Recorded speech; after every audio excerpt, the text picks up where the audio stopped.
Welcome to Joke Story Trick Live with Michael Kent. I'm him. Let's go.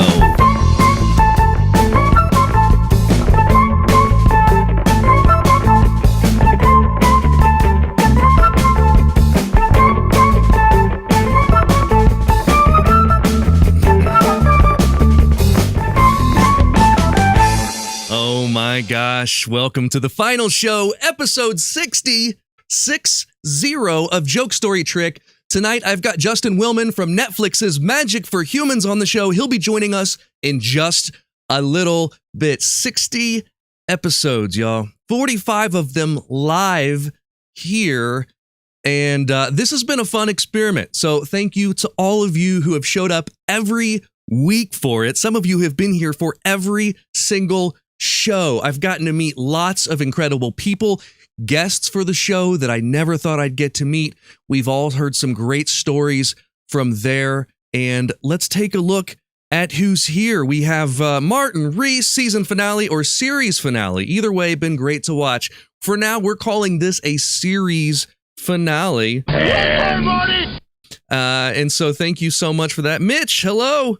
Money making Mitch. Andrew. And Great Balls of Flint. You're joshing me. And Nicole's here. Cool. Thank you so much, everyone, for tuning in. We got lots of folks here for the final show, and man, I couldn't be happier that y'all are here because this is going to be a good one. Ty Argo, what's up? How's it going, man?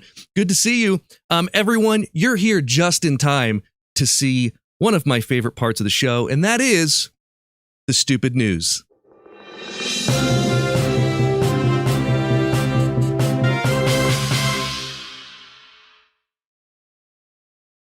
We start tonight with sad news. Bill and Melinda Gates are divorcing after 27 years. One source tells us she left because, in bed, he goes Microsoft. In Florida, a woman has survived after her car was hit by a flying turtle. Sorry, this headline buries the lead a bit, doesn't it? It should be, Turtle's amazing accomplishment of achieving flight was interrupted by motorist. A man was arrested at Kid Rock's bar for removing his colostomy bag and swinging it around. Shit was spread throughout the bar, and those people were angered by the colostomy bag incident. And finally, this headline is, Boulders block road in Boulder Canyon near Boulder, according to Boulder County Sheriff's Office. One Boulder resident said, I'm just glad we don't live in Pee-Pee Creek, Ohio. This has been your stupid news.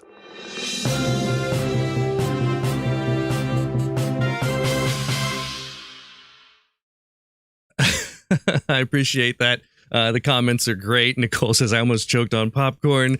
And Josh says, any headline that starts with Florida man or Florida woman is just cheating. And you are absolutely correct.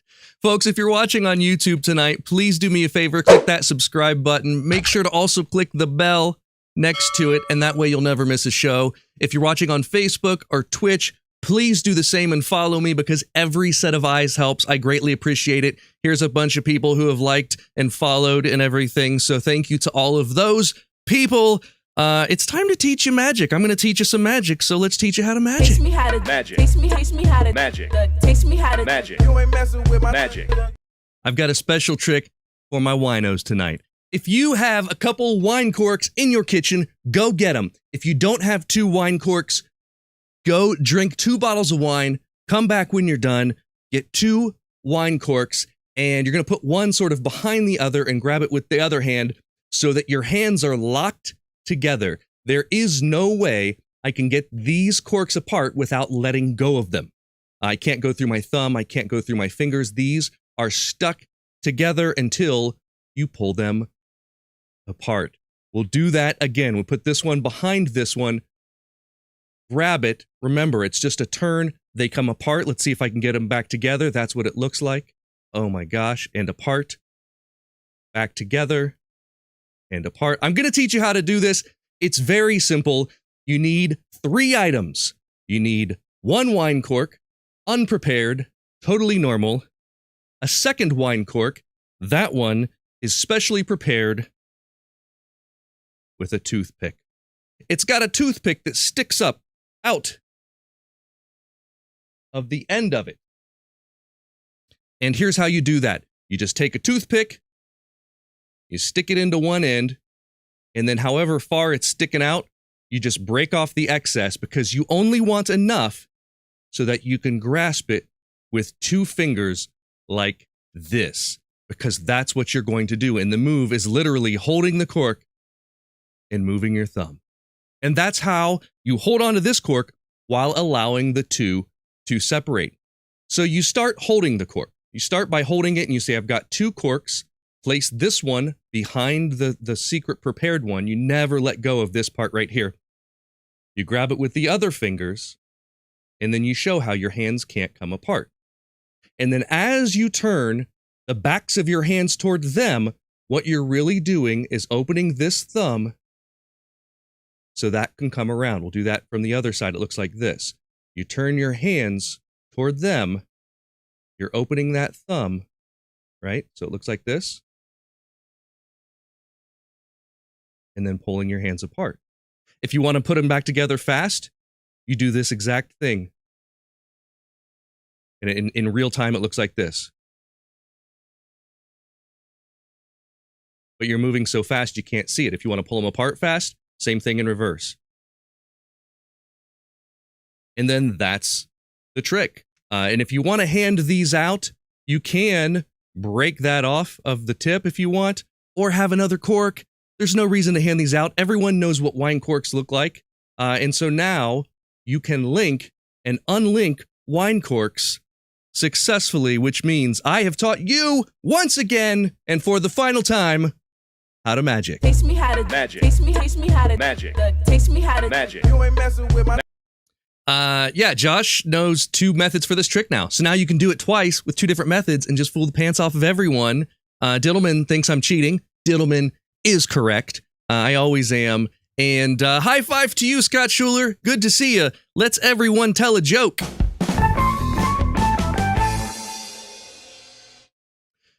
There once was a man who had no balls, who started working in an office. Congratulations, Josh, the boss exclaimed. Our office hours are from 8 a.m. to 4 p.m., but you can come at 10 a.m.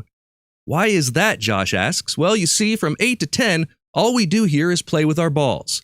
Knowing about your condition, it would be useless for you to be here. Months pass, and Josh had been coming to work at 10. Then one day, the boss approaches Josh. Well, Josh, you're going to have to start coming to work at 8 a.m. from tomorrow on. Josh asks, did you guys finally stop playing with your balls? The boss says, well, not really, but the new guy we hired, he doesn't have any arms.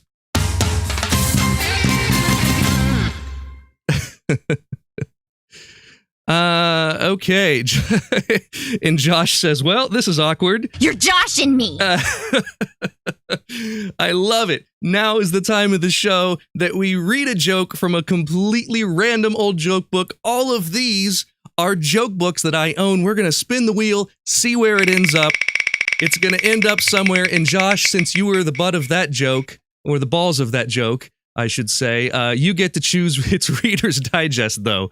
So let's spin again. Reader's Digest sucks, and this is the last show. Let's get a good one.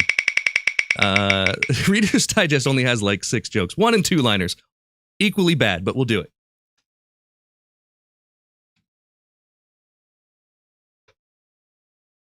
This is called 5,000 1 and 2 liners for any and every occasion by Leopold Fechner, a bastion of comedy. And there are 256 pages in this book, Josh. Just tell us a number between 256 pages. It is the world's worst book test magic trick. Eric Dittelman says this means I have to read a 1-liner and a 2-liner. Okay, we're going to page 198, says Josh. 198. And let's see what we come up with here. 198. The topic is rain. So here we go. We'll do a 1 and a 2-liner. The 2-liner first. Someone says, do you think it will rain? The other person says, it all depends on the weather.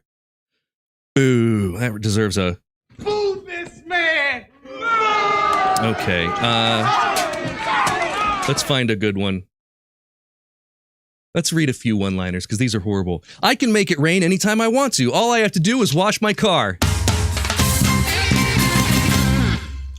I can't understand why it's still raining. The weekend is over. Into each life, some rain must fall, usually on weekends. Okay, that's enough of that. I don't even think that qualifies as a joke, says Dittelman. And you are correct, so let's get to a story.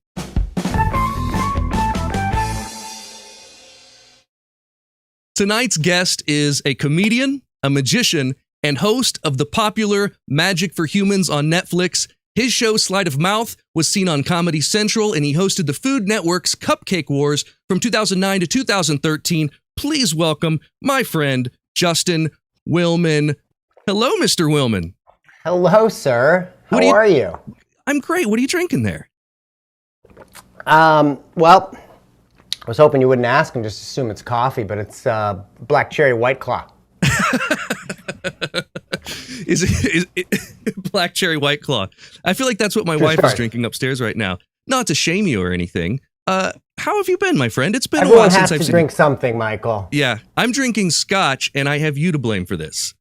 Because you introduced me to scotch a long time ago. Why would you say blame? I would say you have me to thank. To thank, yes. Blame. Isn't it a lovely thing? Well, you know what? This particular bottle of scotch was given to me by my friend Cameron. This was a gift, but otherwise I would blame you for the money missing out of my bank account for scotch. So we'll say that part of it. Okay. So wait, was this at a NACA? It was a long time ago. Yeah. Long time ago. It was a long time ago. I'm honored that one day I'll be mentioned in your AA share. I thought you were going to say my obituary. How have you been, buddy? Buddy, I've been great, good. Yeah. Good. Tired, working. We pivoted. We're doing the thing. I've got a 2-year-old. He's wonderful. But overall, everything's great. I'm trying to remember how to do my act. Yeah. In person. And yeah. And how's that going? Do you remember it? If you remember any of my jokes, please let me know. You can just watch my show because I just do your show. I've been doing it while you're on break. Good. No, you know what? The way that I've only done the show a few times now, my show, it came back like riding a bike. It really was like the cliche, like it was like I never left. And I'm sure it's the same for you. It was the longest I've gone without doing a stage show. And that was a scary thing. But man, there's just something about it's so familiar on stage. You're going to love it. It's going to come back to you. I can't wait, but I do feel like I need to like rewatch old clips. And that's just exactly what I did. That's what I did. I watched video and I was like, oh, I completely would have forgotten that joke because it had been a year. I'm gonna have to drink a lot of White Claw though before I watch old clips. I don't know about you. I can't do it. And when I say old, I mean like if I watch a show that's old, like from last night, I can't. I have a hard time. Now, have you gone back and watched some of the early virtual stuff that you did early on? No. It's the same with that from what I found in my experience. I look back at the first few virtual shows I did and I'm like, I had no idea what this medium was all about. But you, my friend, have it figured out. I scrub to moments that I'm trying to figure out the transitions or this or that, or I'll like watch the gallery view recording just to look at people reacting to certain things. I don't know if they're landing or not. But every time I watch it, I'm like, get to it. What the hell are you talking about? Like I will talk and talk and talk and talk. And it's rough. Well, how long is your virtual show? Well, it should be an hour. It tends to be 70 minutes or so. But I'm always worried it'll go under. So I always like milk it and try to, do the crowd work. The same thing we do on stage, which is like, what do you do? What's your thing? Like give me some juice that I can riff with. And then in the end, it's like I'm having to cut things because I'm, an hour and 15 minutes. Now, do you find that people that come to your Zoom show expect to see things that they saw you do on your Netflix show? That's interesting. I think it's like we want to see things like the things we saw on your Netflix show. Similar to things that give us the same emotion, but I find that if I do the same thing, then they're like, well, we could just watch Netflix. Yeah, absolutely. It's tough. Right. Or if I completely reinvent it and do something completely fresh, they're like, too new. It's not what we wanted. Interesting. Yeah. Well, it's good to see you, man. I feel like, with the Zoom stuff, it's like I find I need to have a reason to have a spectator in every trick, which I think when we're on stage, we like to not, because when you're on stage performing, I need somebody from the audience coming up at the end, give a hand for Susan. If you then immediately, I need somebody else, like we like to space those things out. But on Zoom, there's no like dead time with the coming up and the going back. So it can just be boom, boom, boom, which is nice. That's a really great point. It's really true. I mean, you think about, is that the only reason that we sort of interspace audience volunteer bits with solo bits, is because that's awkward to say this person goes and this person comes? Maybe it's just me in my head. Like, it's not something that anybody's ever said to me, like, oh boy, you really are needy. You need a lot of people. But I just feel like, that's why I love those just solo in one, we do a thing. Yeah. And there's not tons of them on stage. There's a lot of them, it feels like on Zoom, but it feels like on Zoom, like I need to limit those because people just feel like they could be watching anything or pre-recorded, Agreed, yeah. And that's one of the things when I look back at some of my first Zoom shows, I was doing a lot more solo bits and, it doesn't have that engagement. I'm working on a stage bit right now and I'm trying to write it for both. I'm writing it not for virtual, but I'm writing it for if I want to do it by myself on stage and not bring someone up. And then I have this modular piece in the middle that if I want to bring someone up for the bit, I can do that, but I don't have to because I don't know what I'm going to want. And it takes so much time, especially when if you're on like a ship or something, it takes so much time to get someone on stage and then back to their seat and everything. And it becomes very awkward. Yeah. No one knows what you want, Michael. We've been trying to figure it out. It's been a long time since I knew. Josh. That's why your wife's upstairs. I'm going to call you Josh because I just called you Josh because my joke about the guy with no balls is Josh, and then Josh is giving me shit in the chat. Just change my Chiron to Josh. I'm okay with that. Josh Willman. Let's do it. Josh Credible. Willman. Is that? I've gotten it. I've gotten Josh Willman. I've never gotten Josh Credible. I've gotten Justin Woolman. Checked into a hotel once. They had a nice card to Justin Woolman. That's amazing. I was like, what? Can I tell you, up until last week, you were in my phone as Just Incredible? I'm not surprised. Like my best college friend, Dan Levy, who I've known for 22 years, he just has me as Creds. Kreds. J Creds. Creds.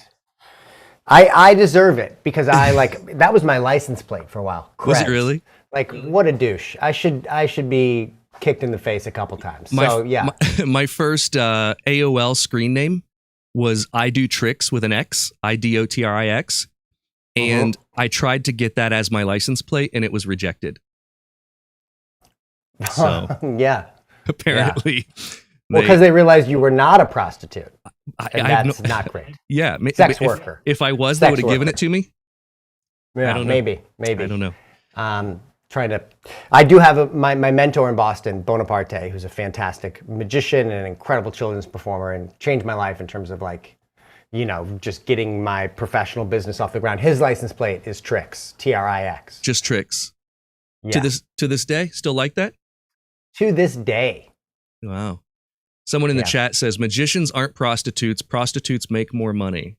And then someone loves Bonaparte and is giving them love in the chat.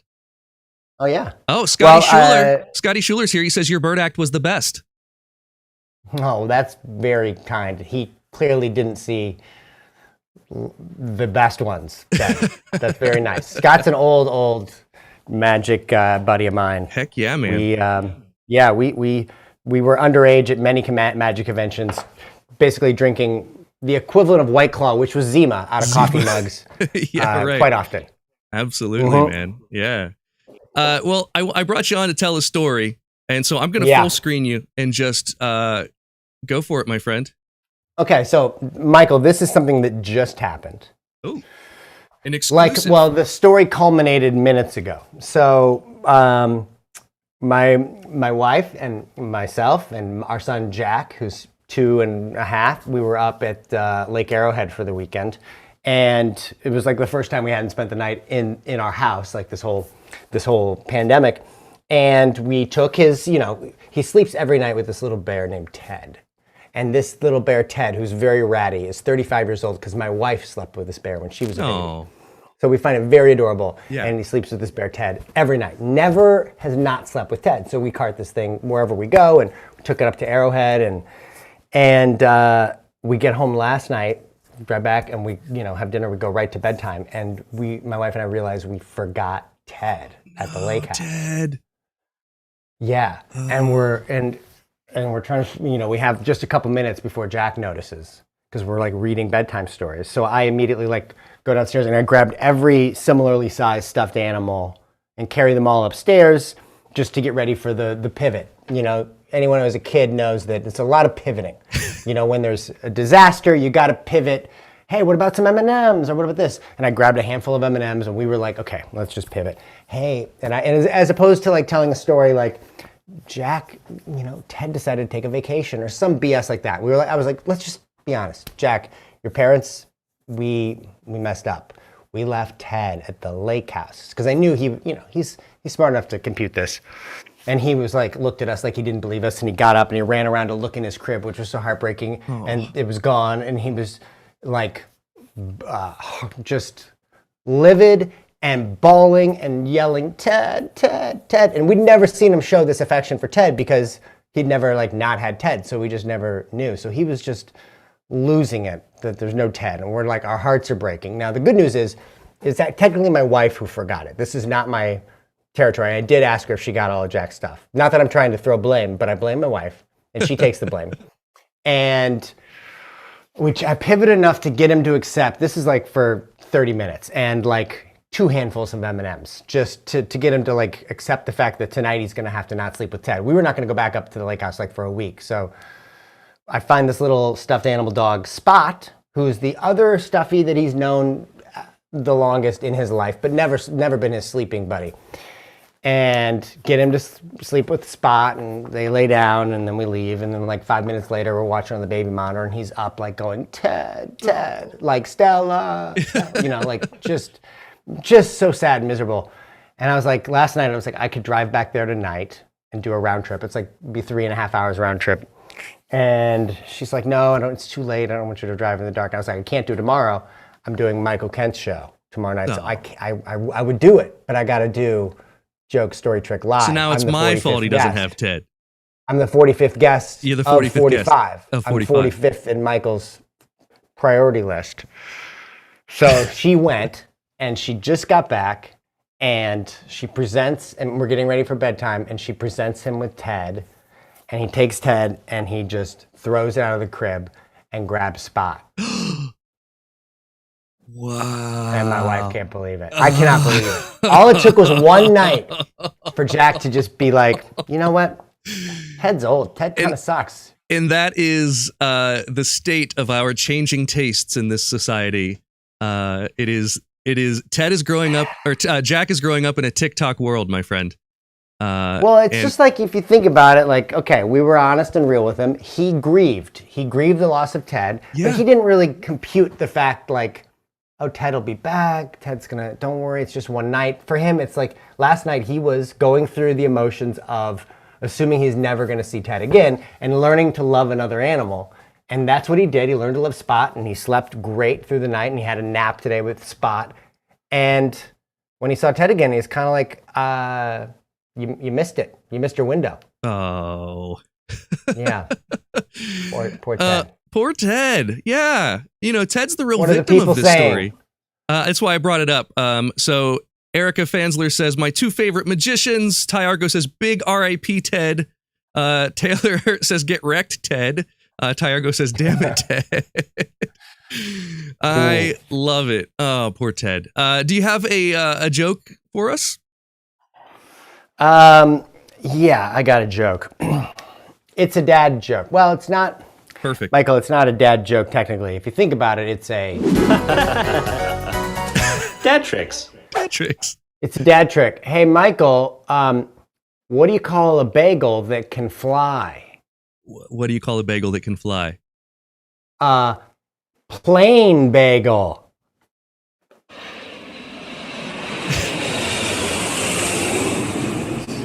Oh my God. Oh my God. Dad tricks.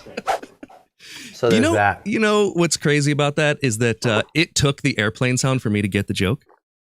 Yeah, that's the thing. And normally, I got somebody my stage manager genius, Nick Paul, who I threw in the word genius just now because I think he's watching, is pushing that button. And I realized just now, I'm like, both my hands are tied up, and Michael's going to need the sound effect. I am going to need the sound effect. And you were right. That's why I had to was an accurate assessment of my mental ability with.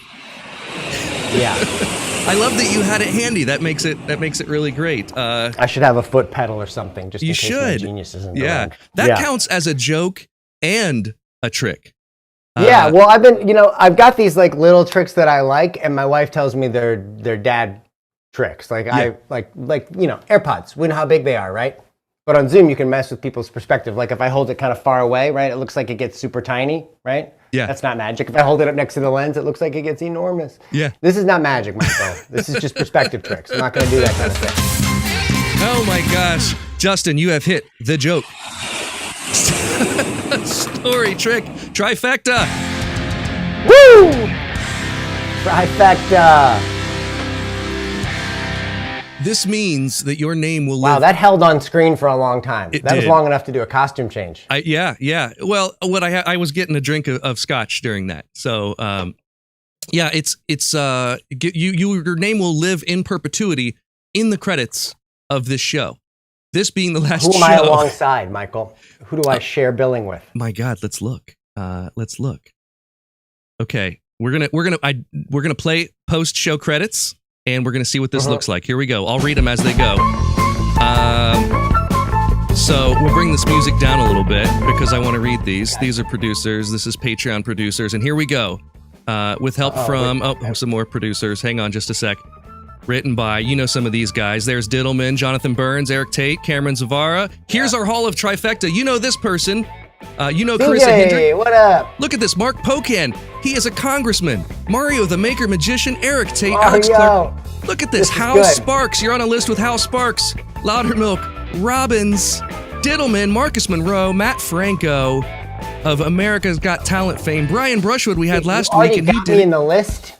I already got you in the list as soon as you told me that you might do both a joke and a trick. I put you in there. That is, I'm honored. Yeah. I'm touched and honored. Yeah. And I love that I'm last on that list, just like I'm last on your guest list for Justin, this show.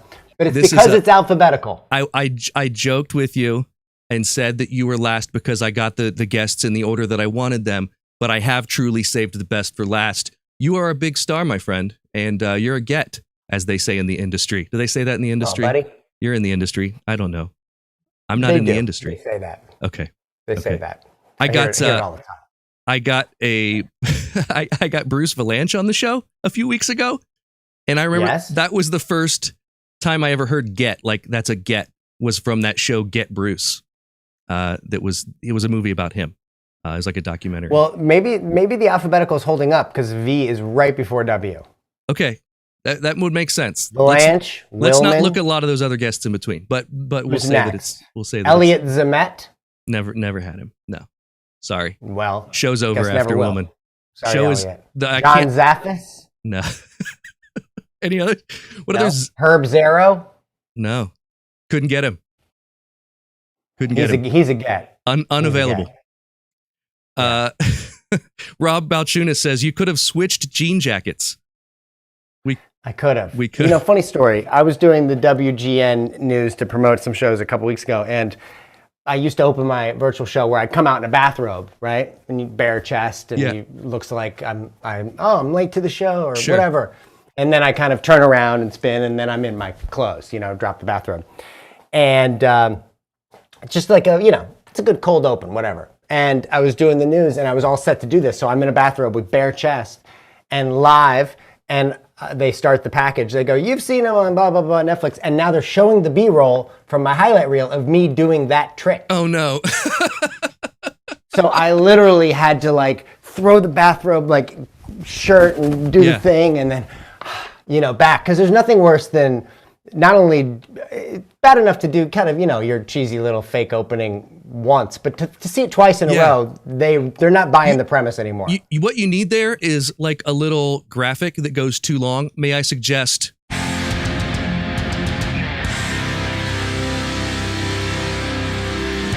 Boom. And then by the time that closes, you've got your clothes on. Well, or if I was off screen still changing, I could have just, and then just been like, "Hey, I just flew in, boy, are my balls tired." That's a callback to a joke from earlier, I guess. Yeah. Good. Yeah. It would totally work. There is a. I've got buttons, Michael. I got buttons that can buy me time. I do too. I've got this one as my favorite. I am never going to financially recover from this. I like that one a lot. Did you hear that one? Who's that? That's the Tiger King. That's the Tiger yes, King. it He's is. never going to financially recover from this. He will never. And I got this. You guys are violating federal law. Did you get that? Magic for Karens. That's fantastic. That's a segment that Netflix vetoed. Is that right? Well, too topical. Okay, I understand. You know when I did the Penn and Teller thing, I had a joke in my show that they cut, and I think it was similar reason. It was just too topical, and it was a Trump joke. And I get the audience to yell, it's the multiplying bottles, and I get the audience to yell, make them go back. And the audience yells, make them go back. And then the line is, y'all sound like a Trump rally. And it's a nice slow build laugh, and it got a good laugh that night. They completely cut it from the show, but they left in the setup. And so you've got an entire audience yelling, make them go back. And if you look at the YouTube video, every single person says, he should have made a Trump joke. Like, I did, jerks. I made it. They cut it. Wow. Yeah. Well, What do you do?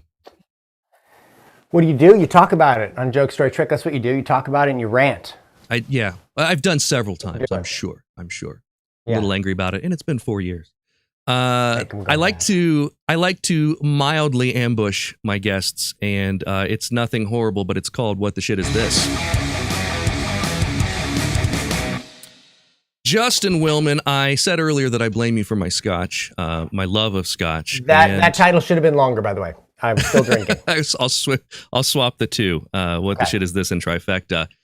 This, my friends, is a photographic moment of you introducing me to scotch. It exists in a photo. That is you at the top of the photo. On the left, we have our friend Erik Dittelman, Johnny Zavant, a.k.a. Jonathan Pritchards, and Nate Staniforth, who I haven't seen in a long time. But you're holding a glass of Lafroig there. Let me look at this a little closer. Oh, wow. Yeah. Okay.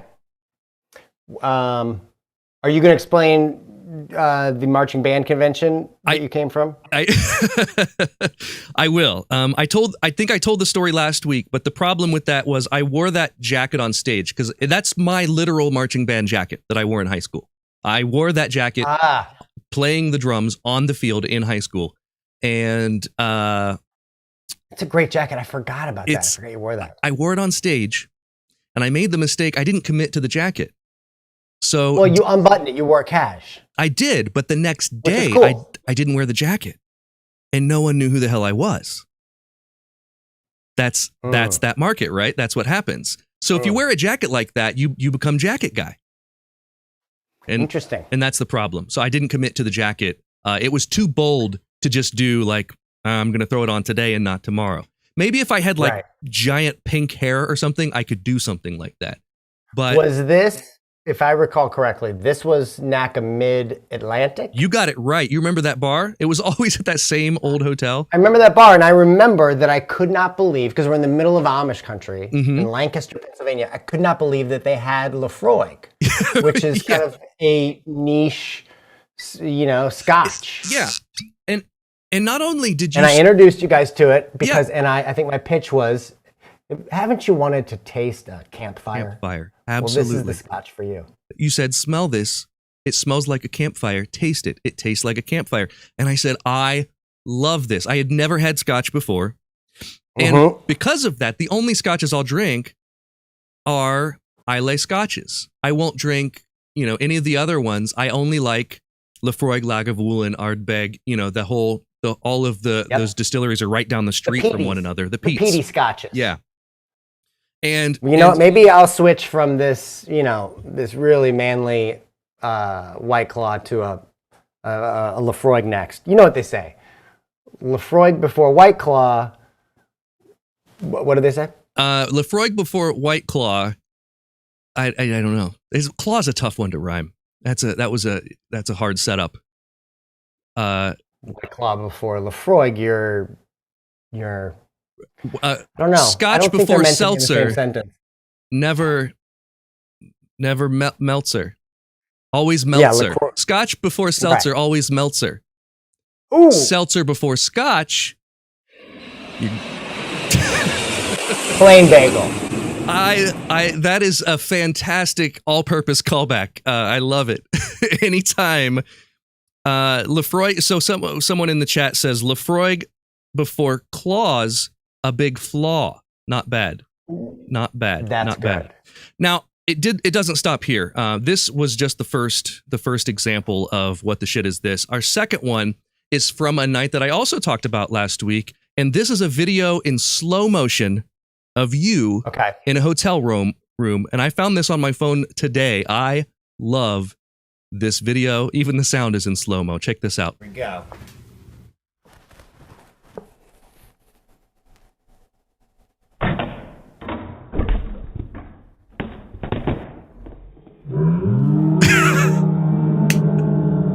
That is the sound of the room erupting. A bunch of people going, whoa! Yeah. That was when we performed for the Undead.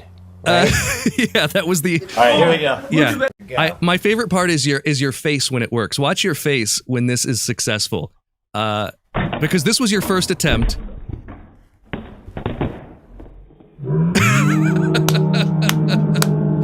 So good. Yeah. It is pure joy.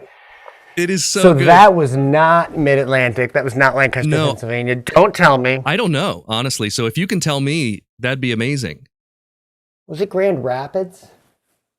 Maybe St. Louis? It was maybe St. Louis. For us to all be there, it would have been like a Nationals or something.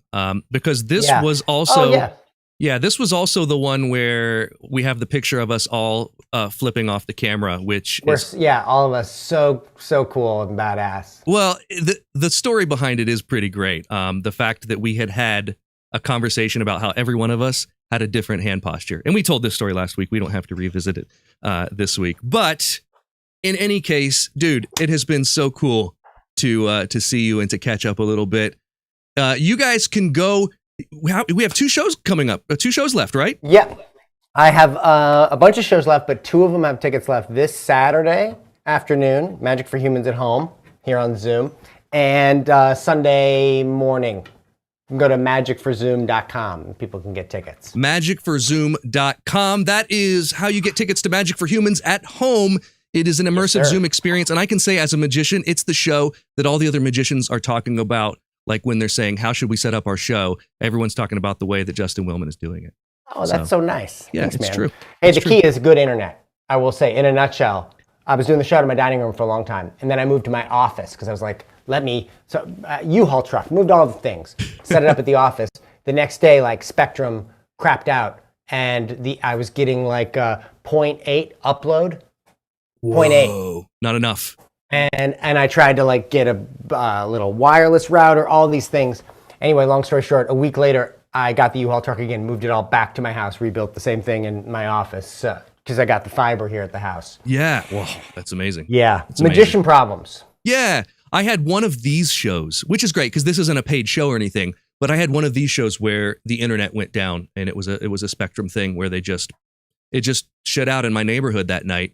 And we just cut the show in half. We went back on 5 minutes later when it came back on, and no big deal. I'm glad that it didn't happen for like a paid show. You know, this show is sponsored by Spectrum. This show is sponsored by Spectrum. Fuck you, Spectrum. Can I say that? Can I say that on YouTube? I don't know. In any case, man, it has been so good to see you. So good to catch up. I'm gonna let you get back to your family, and best of luck to you in the future, buddy. Thank you. Good Great luck. To see you too. Remembering your wife, your show I said and stuff. hi. And yeah, cheers with the White Claws and likewise. Thank you for the love of Scotch. It's maybe my proudest accomplishment. All right, good to see you, man. Later, buddy. Justin Willman, always great to see. And man, we are coming to the end of the show. We just have one more segment, and that segment is the trick.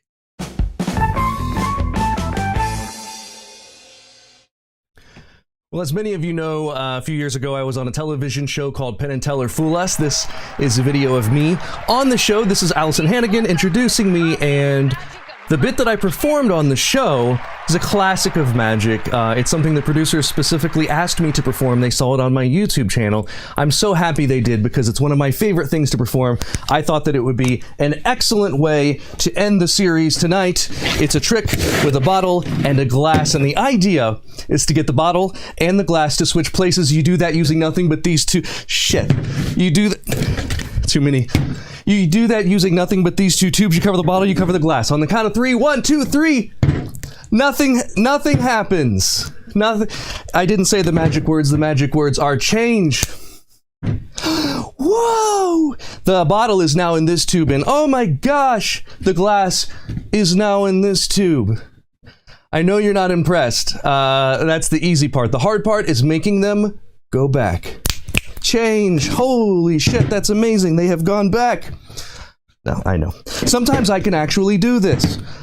Let's start over from the beginning. Remember, tube number 1 covers the bottle. Tube number 2 covers the glass. That's a bottle, that's a glass. We'll do it again. Don't worry. Tube number 1, bottle. Tube number 2, I should have known that. Sorry. Tube number 2 covers the glass. That's a bottle, that's a glass. We'll do it using only one tube, but you gotta be fast. You cover the glass, it becomes a bottle. If you cover the bottle, it becomes a glass. It makes an extra bottle. You put it right here and let people see it. If you cover the glass, that becomes a bottle. If you cover the bottle, that becomes a glass. It makes an extra bottle.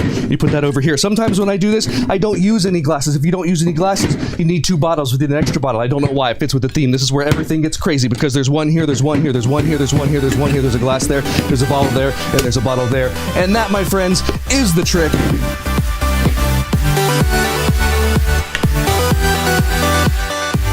Well, that's it, folks. That's the show. I sincerely hope that you have enjoyed this project of mine. It's bittersweet to end it.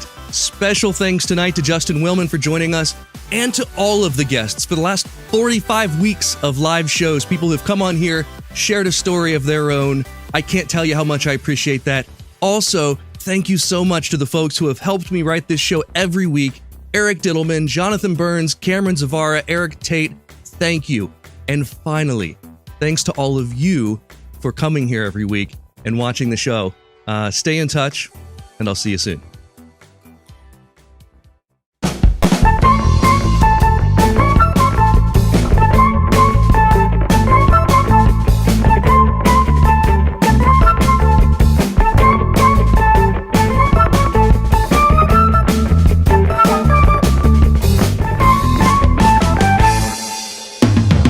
Hey friends, over the years, I've had hundreds of unofficial supporters. Now, you can make it official. Join my Patreon, 4 different levels, tons of exclusive benefits, access, behind the scenes, backstage video, access to shows you get to see, producer support, credits, shout-outs, VIP events, everything you can think of. And you can join for as little as $1 a month. So thank you in advance for your support. I love all of you.